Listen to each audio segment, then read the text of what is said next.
10,132 మంది జంటలకు పిల్లలకు ఈరోజు మంచి జరిగిచ్చే కార్యక్రమం జరుగుతా ఉంది. ఆ పిల్లలకు వాళ్ళ తల్లిదండ్రులకు ఈ కార్యక్రమం వైఎస్ఆర్ కళ్యాణమస్తు వైఎస్ఆర్ షాదీ తోఫా ఈ కార్యక్రమం ప్రతి పేదవాడికి కూడా పిల్లలను చదివించే విషయంలో ఒక అడుగు ఆ చదువులను ప్రోత్సహిస్తూ ఖచ్చితంగా 10th క్లాస్ సర్టిఫికేట్ ఖచ్చితంగా ఉండాలి ఇద్దరికి, వధువుకు అండ్ గ్రూముకు కూడా వరుడుకు కూడా ఉండాలని చెప్పి ఖచ్చితంగా పెట్టడం వల్ల ఖచ్చితంగా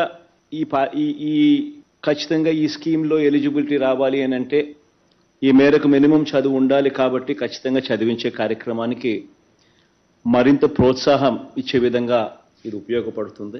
రెండవది మంచి జరిగేది ఏమిటి అని అంటే ఖచ్చితంగా 18 సంవత్సరాలు వధువుకు వయసు ఉండాలి, వరుడుకు 21 సంవత్సరాల వయసు ఉండాలి అని చెప్పి ఇంకొక రెగ్యులేషన్ కూడా ఖచ్చితంగా మ్యాండేటరీగా ఇది ఖచ్చితంగా ఉండాలని చెప్పడం వల్ల జరిగే రెండో మంచి ఏమిటి అని అంటే 10th ఒకవేళ ముందే అయిపోయినా కూడా 15వ సంవత్సరంలోనో 16వ సంవత్సరంలో 10th అయిపోయినా కూడా ఎలాగూ 18 సంవత్సరాల దాకా పెళ్లి అంతకన్నా ముందే జరిగితే ఈ స్కీమ్లోకి ఎలిజిబిలిటీ రాదు. కాబట్టి ఎలాగూ ప్రభుత్వం కాలేజీకి అంటే ఇంటర్మీడియట్కు పంపిస్తే అమ్మఒడి అనే పథకం ఎలాగూ ప్రభుత్వం ఇస్తుంది కాబట్టి దానివల్ల ప్రతి సంవత్సరం ఆ తల్లికి ఆ పిల్లలను ఊరికే కాలేజీకి పంపిస్తే చాలు, అమ్మఒడి అనే పథకం వల్ల మంచి జరుగుతుంది. కాబట్టి ఖచ్చితంగా ఆ ఇంటర్మీడియట్ కూడా చదివించే కార్యక్రమం దిశగా అడుగులు వేస్తారు. ఒకసారి ఇంటర్మీడియట్ అయిపోయిన తర్వాత ఎలాగూ పూర్తి ఫీజు రీయింబర్స్మెంట్ ఇచ్చే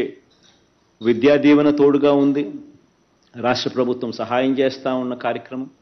అదే మాదిరిగా విద్యా దీవెనే కాకుండా వసతి దీవెన కూడా పిల్లల్ని బోర్డింగ్ అండ్ లాడ్జింగ్ ఖర్చుల కోసం ఒక్కొక్కరికి డిగ్రీ ఇంజనీరింగ్ ఇటువంటి కోర్సులు చదువుతూ ఉన్న వాళ్ళకి 20,000 దాకా ఆ విద్యా సంవత్సరంలో ప్రతి ఏప్రిల్లో కూడా ఇస్తూ, విద్యా సంవత్సరం మొదట్లోనూ విద్యా సంవత్సరం చివరిలోనూ ప్రతి ఏప్రిల్లోనూ ఇస్తూ ఈ రెండు స్కీములు కూడా ఎలాగూ ఉన్నాయి. కాబట్టి చదువులను ప్రోత్సహిస్తూ ప్రతి పాప ప్రతి పిల్లాడు కూడా గ్రాడ్యుయేట్స్ అయ్యే విధంగా అడుగులు వేయించగలుగుతా ఉన్నాం.